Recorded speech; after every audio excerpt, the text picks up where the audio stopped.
বন্ধু, তোদের কার কি এমন আছে যেটা নিয়ে তোরা এত অহংকার করিস? হঠাৎ এই প্রশ্ন? তোদের যেটা জিজ্ঞাসা করেছি সেটার উত্তর তো দিবি। শোন তাহলে আমি কি নিয়ে অহংকার করি। আমার আছে BMW গাড়ি, আর আছে কোটি কোটি টাকা। আমার কাছে আছে শক্তি, মানে পলিটিক্যাল পাওয়ার। আমার বাপ হচ্ছে কে MLA। এলাকায় এমন কেউ আছে যে আমার সামনে শক্তি দেখাবে? আমি হলাম সেলিব্রিটি। আমার সোশ্যাল মিডিয়াতে million million follower, million million view. আমার মধ্যে অহংকার হবে?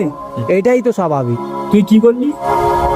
তোর BMW গাড়ি আছে, এখন তুই যদি মারা যাস, তোর ওই মরা লাশটা ওই BMW গাড়িতে করে কবরস্থানে নিয়ে যাবে না, নিয়ে যাবে ওই মসজিদের খাটিয়াতে। আর কি বললি? তোর অনেক টাকা আছে। মনে রাখিস, কাফনের কাপড়ে কিন্তু কোনো পকেট হয় না যে তুই পকেটে করে কবরে টাকা নিয়ে যাব। আর তুই, তোর অনেক শক্তি, পলিটিক্যাল পাওয়ার।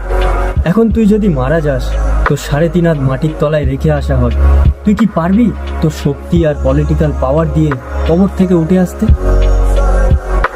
আর এই যে সেলিব্রিটি সাহেব, আপনার তো মিলিয়ন মিলিয়ন ফলোয়ার্স। এখন আপনি যদি মারা যান, আপনার যখন কবরে আজাব শুরু হবে, তখন কি আপনার এই ফলোয়ার্সরা আপনার কবরের আজাবগুলো কি ভাগাভাগি করে নেবে?